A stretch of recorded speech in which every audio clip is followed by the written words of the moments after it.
मन्त्रीज्यूहरू,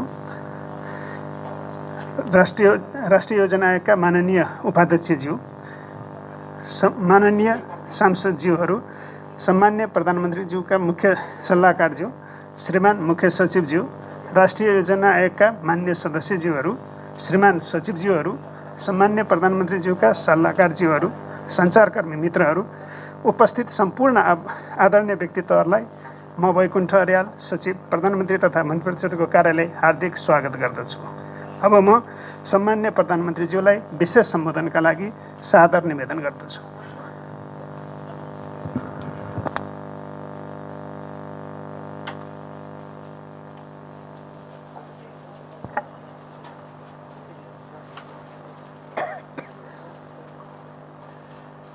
आदरणीय दिदीबहिनी तथा दाजुभाइहरू,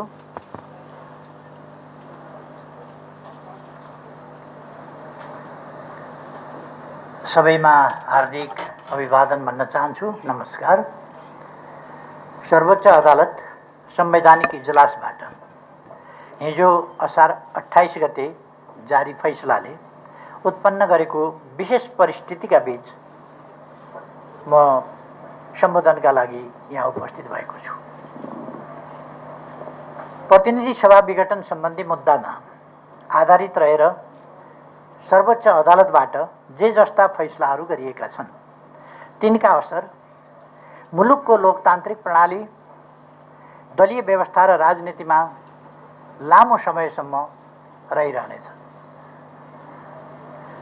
लोकतन्त्रको रक्षा, विकास र सुदृढीकरणमा यी फैसलाहरू सहयोगी रहे कि असहयोगी? यिनले राजनीतिक स्थायित्वलाई बल पुर्याए कि क्षति? यसबाट दलीय व्यवस्था बलियो भयो कि कमजोर? समग्रमा राजनीतिलाई फैसलाले अग्रगामी दिशा दिए कि पछाडि फर्काए? यसको समीक्षा भविष्यले गर्ने नै छ। समयले आफ्नो कसीमा घोटेर यिनको औचित्यबारे अग्नि परीक्षा लिँदै जानेछ।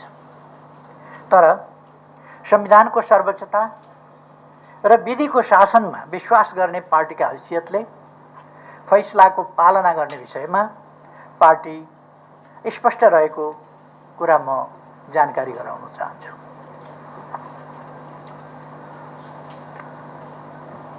नेपालको संविधान अक्षरहरूको सँगालो मात्रै होइन, यो त नेपाली जनताको दशकौं लामो पसिना, सङ्घर्ष र बलिदानको दस्तावेज हो। नेपाली जनताको विश्वास, भविष्य र सपना समेटिएको दस्तावेज हो। संविधानको निर्माण एवं रक्षामा निर्णायक तथा नेतृत्वदायी भूमिका खेलेको पार्टीका हैसियतले हाम्रो चासो र चिन्ता संविधानको रक्षामा हो। नेपाली जनताको बलिदानी सङ्घर्षबाट प्राप्त लोकतन्त्रको सुदृढीकरणमा हो। हामीले अवलम्बन गरेको बहुलवादमा आधारित बहुदलीय प्रतिस्पर्धात्मक सङ्घीय लोकतान्त्रिक गणतन्त्रात्मक संसदीय शासन प्रणालीको भविष्यप्रति हो। फैसलाका कतिपय प्रावधान र यसमा प्रयुक्त भाषा शैलीले लोकतन्त्रप्रति विश्वास राख्ने सबैलाई अत्यन्तै चिन्तित तुल्याएको छ। मुलुकको सार्वभौम सत्ता र राजकीय सत्ता जनतामा निहित रहनु लोकतन्त्रको सबैभन्दा महत्त्वपूर्ण पक्ष हो। आवधिक निर्वाचन मार्फत जनताका प्रतिनिधिहरू चयन हुनु र जनप्रतिनिधिहरू मार्फत मुलुकको शासन व्यवस्था सञ्चालित हुनु जनतामा निहित सार्वभौम सत्ता र राजकीय सत्ता प्रकट हुने सबैभन्दा महत्त्वपूर्ण माध्यम हो। त्यसैले निर्वाचनलाई लोकतन्त्रको प्राणवायु मानिन्छ।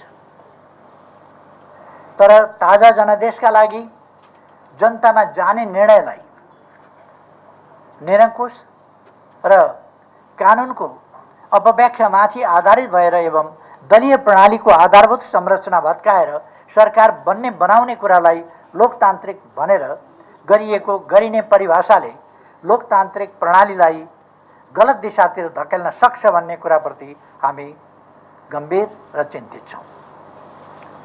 नियन्त्रण र सन्तुलनको सिद्धान्त बमोजिम राज्यका सबै अङ्गबीच समन्वय हुन सकेमा मात्रै र सबै आफ्नो सीमाभित्र मर्यादित र संयमित रहन सके मात्रै लोकतान्त्रिक प्रणाली सुरक्षित र गतिशील हुन सक्छ। लोकतन्त्रका आधार स्तम्भका रूपमा रहेका राज्यका 3वटा अङ्गबीचको सन्तुलन सर्वोच्च अदालतको यस फैसलासँगै नराम्रोसँग खलबलिन पुगेको छ। क्षणिक रूपमा यसले कसैलाई हर्षित तुल्याउला, कसैभित्र विजेताको भाव पनि हुर्किएला, तर लोकतन्त्रको मूल्यमा प्राप्त विजय क्षणभङ्गुर र अर्थहीन हुन जान्छ।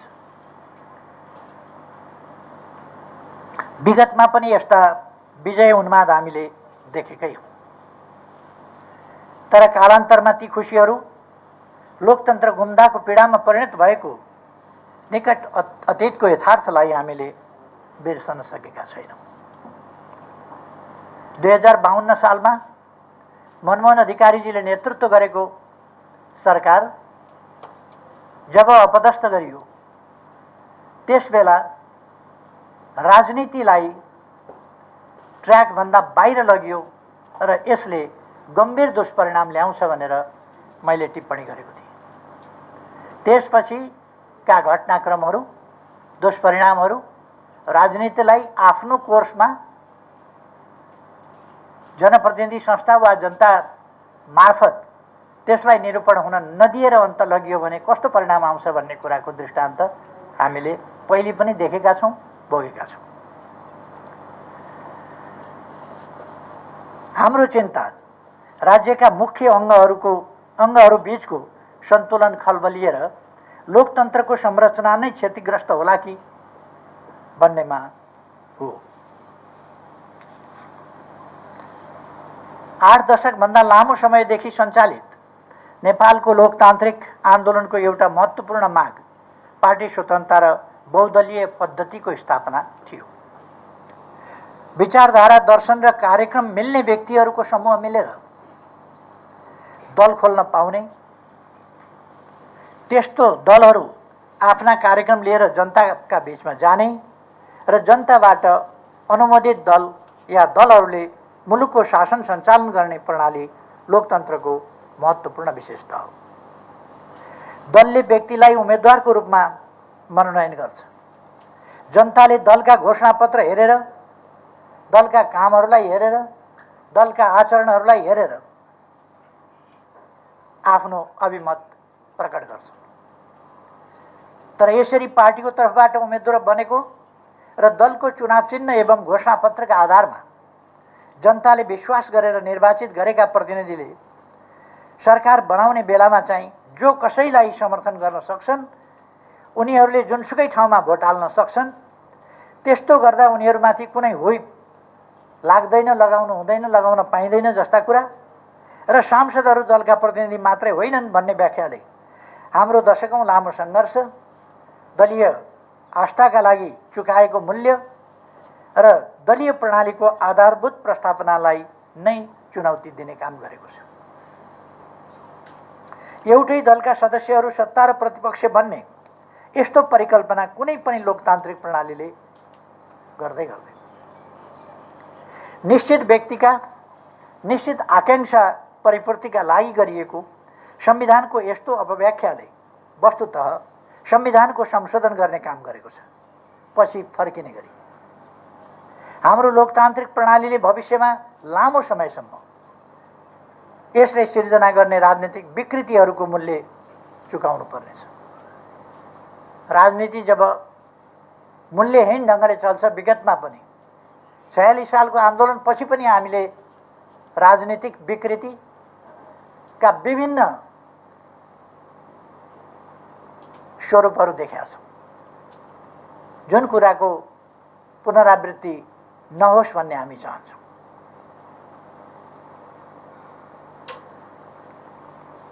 हाम्रो चिन्ता आसन्न राजनीतिक विकृति र यसले सिर्जना गर्ने जोखिमप्रति हो। राजनीतिक प्रश्नहरूको फैसला गर्ने मुख्य जिम्मेवारी दलहरूको हो। सार्वभौम सत्ता सम्पन्न जनताको हो। त्यसैले राजनीतिक प्रश्न जोडिएका मुद्दाहरूमा अदालतको अधिकतम संयमको अपेक्षा गरिन्छ। अदालतले राजनीतिक सम्बन्धमा परेका मुद्दामा प्रवेश नगर्ने भन्ने नजिर पनि बसाइसकेकै हो। पहिले अत्यधिक न्यायिक सक्रियता मार्फत प्रत्येक विषयमा हात हालेर अझ कहिले कहिले त सन्दर्भै नभएका, मागै नगरिएका विषयहरूसम्म अगाडि बढेर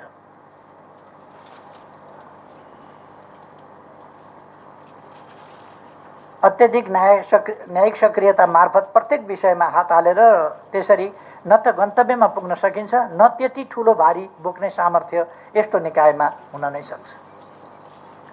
खेल खेल्ने जिम्मेवारी खेलाडीहरूको, तर रेफ्री स्वयंमा गोल गर्ने या खास पक्षलाई जिताउने इच्छा जागृत भयो भने त्यसले जोखिम निम्त्याउँछ। अझ सन्दर्भ नै नउठेका या वादी पक्षले मागदाबी नै नगरेका विषयमा पनि त्यस्ता विषयमा समेत फैसला दिँदा जटिलता मात्रै बढाउँछ। अहिले संवैधानिक नैतिकताको विषय पनि उठाइएको छ। मैले लोकतन्त्रका निम्ति सम्पूर्ण जीवन समर्पित गरेको छु। लोकतन्त्र मेरा निम्ति जीविका होइन, जीवन हो। हाम्रो चिन्ता राज्यका अङ्गहरूको निष्पक्षता, पवित्रता र स्वच्छतामाथि हो। खास प्रश्नमा दोहोरो मापदण्ड अपनाउन पुग्यो। खास फैसलाका बारेमा खास पक्षले हप्तौं अगाडि जानकारी पाउने अवस्था सिर्जना भयो र गरिएका निर्णयहरूको निष्पक्षतामाथि प्रश्न उठ्ने स्थिति बन्यो भने यस्ता संस्थाहरूप्रति जनताको विश्वास ह्रास हुने वा गुम्ने परिस्थिति सिर्जना हुन सक्छ, जुन बहुतै चिन्ताको विषय हो। र हामीले गरिरहेको चिन्ता पनि यही संस्थाहरूको विश्वसनीयतामाथि हो। राज्यका विभिन्न अङ्गहरू, निकायहरू, संस्थाहरूमाथि जनताको विश्वास उठ्यो भने त्यसले जनतामा नैराश्यता पैदा गर्दछ र त्यसका दुष्परिणामहरू भयावह हुन सक्दछ। अदालतको फैसलाका कारण म सरकारबाट बाहिरिनु पर्यो भनेर मैले यी प्रश्नहरू उठाएको होइन। सरकारबाट त म आजभन्दा 5 वर्ष अगाडि पनि यस्तै मध्यवर्खामा बाहिरिएको हो। त्यति बेला परिवेश भिन्न थियो। मैले त्यति बेला पनि भनेको थिएँ, कहिलेकाहीँ जनताको अपेक्षा र संसदीय अङ्कगणितका बीचमा विरोधाभास उत्पन्न हुन्छ। विरोधाभास त्यहाँ मात्रै उत्पन्न हुने रहन्छ। जनताको आकांक्षा र अरू विभिन्न प्रकारका आकांक्षाहरूका बीचमा पनि विरोधाभास पैदा हुने रहेछ।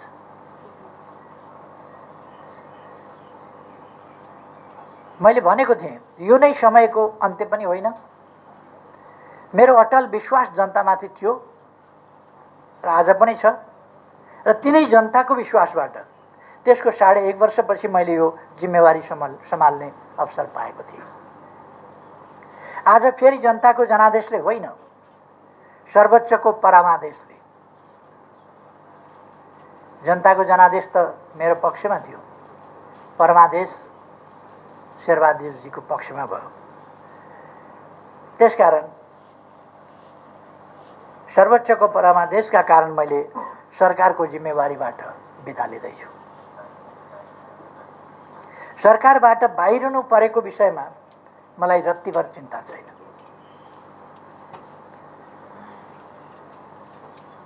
यसकारण पनि चिन्ता छैन कि मैले देश र जनताप्रति सम्पूर्ण निष्ठाका साथ र इमान्दारिताका साथ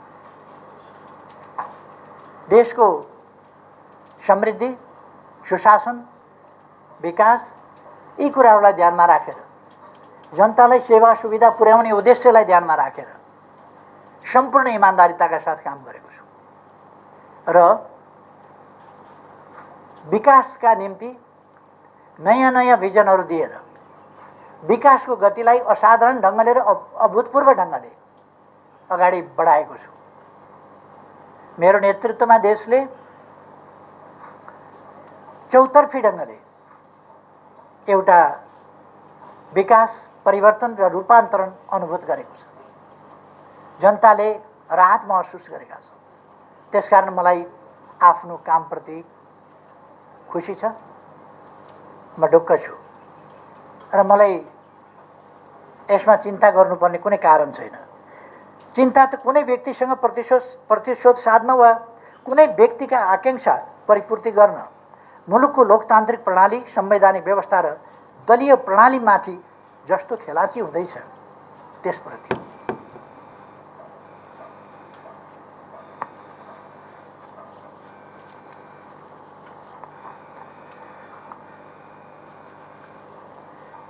आज देश कोभिड-19 को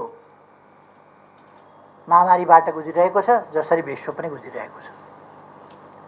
म विगतका विवरणहरूतिर जान चाहन्न।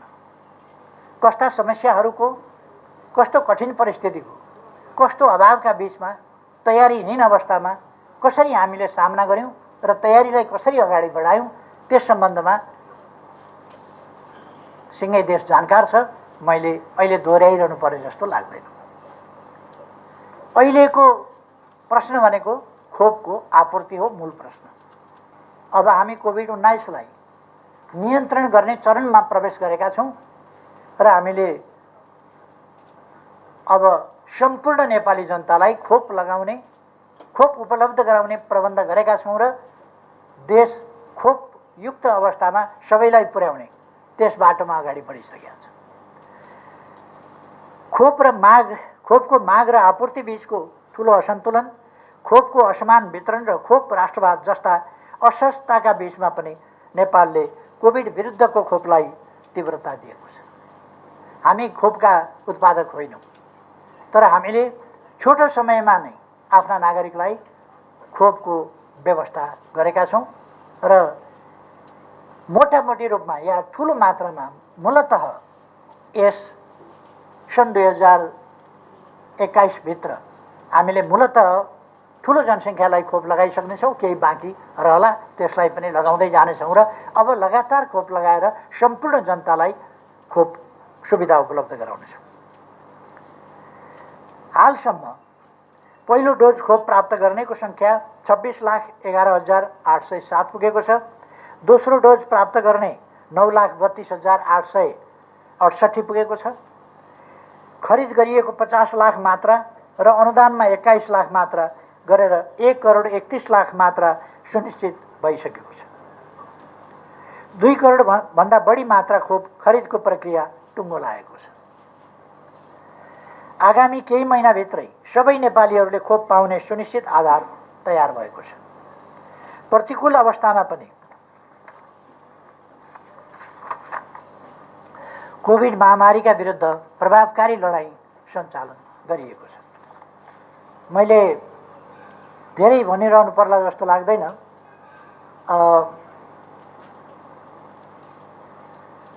हामीले भारतबाट अनुदान 10 लाख र 1 लाख गरेर 11 लाख डोज प्राप्त गर्यौं र चीनबाट र 10 लाख थप खरिद गर्यौं। चीनबाट 40 लाख डोज हामीले खरिद गरेका छौं, जसमध्ये 8 लाख आइसकेको छ र अरु 32 लाख क्रमशः आउँदै जान्छ। खोप लगातार हामी लगाउँदै जान्छौं र खोप आउँदै पनि जान्छ। थप 60 लाख डोज खरिद प्रक्रिया अगाडि बढेको छ। अमेरिकाबाट उपहार स्वरूप हिजो मात्रै हामीले 15 lakh Janssen dose Johnson and Johnson, जो एकमात्र खोप लगाए हुन्छ, दोहोऱ्याएर लाउनु पर्दैन, त्यो प्राप्त गरेका छौं। चीनबाट प्राप्त अनुदान 18 लाख डोज, 16 लाख डोज अनुदान दिने नयाँ घोषणा भएको छ। जापानबाट आज मात्रै घोषणा भएको छ अस्ट्राजेनेका करिब 16 लाख, जो भारतबाट आएको खोपको 1 डोज मात्रै लगाएर बाँकी रहेको जनसङ्ख्या थियो, त्यसलाई पनि डबल डोज अब दिन सकिन्छ। कोभ्याक्स अन्तर्गत 3,48,000 आएको छ र 3,50,000 आउँदैछ। कोभ्याक्स सुविधा अन्तर्गत 60 लाख डोज क्रमशः प्राप्त हुनेछ। जोन्सनको 50 लाख, मोडर्नाको 40 लाख, फाइजरको 40 लाख र कोभिसिल्ड एक्स्ट्राजेनेकाको 20 लाख गरी 1,50,00,000 डोज सुविधा मूल्यमा प्राप्त भएको छ हुँदैछ। बालबालिकालाई दिन मिल्ने फाइजरको 60 लाख डोज खरिद प्रक्रिया अगाडि बढेको छ। अर्थात् अब हामीलाई खोपको अभाव छैन। हुन त मलाई थाहा छ भरे बेलुका या भोलि बिहानबाट सुरु हुनेछ। ल्याइदिएको खोप, लगाइरहेको खोप, लगाएका फोटो खिचेर अघिल्लो सरकार गयो हामीले खोप दिन थाल्यौँ भनेर तमासा सुरु हुनेछ। मानिलिउँ कट गरेर जादु गरेर चाहिँ उनीहरूले आजै ल्याएका हुन् कि खोप जस्तो एउटा प्रचार गर्नेछ। मलाई प्रचारको कम्पिटिसन गर्नु छैन। मैले देश र जनताका निम्ति काम गर्ने हो र देश र जनताका निम्ति अत्यन्तै गम्भीरताका साथ काम गरेको छु।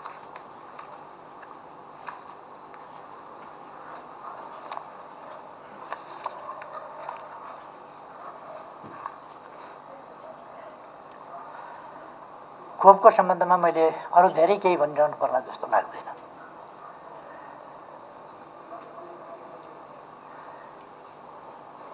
आदरणीय दिदीबहिनी दाजुभाइहरू, तपाईहरूको विश्वास प्राप्त गरेर सरकारको नेतृत्व गरेको झन्डै 3.5 वर्षको अवधि अर्थात् 3 वर्ष 5 महिना लगभग पुरा भएको छ। यस अवधिमा संविधानको कार्यान्वयन, सङ्घीय प्रणालीको संस्थागत विकास, मुलुकको सामाजिक आर्थिक रूपान्तरण तथा विकास, सामाजिक न्याय र सुरक्षा, राष्ट्रियताको रक्षा र सुशासनका क्षेत्रमा दूरगामी महत्त्वका कामहरू सम्पन्न गरिएका छन्। कतिपय महत्त्वपूर्ण कामहरू आरम्भ गरिएका छन्।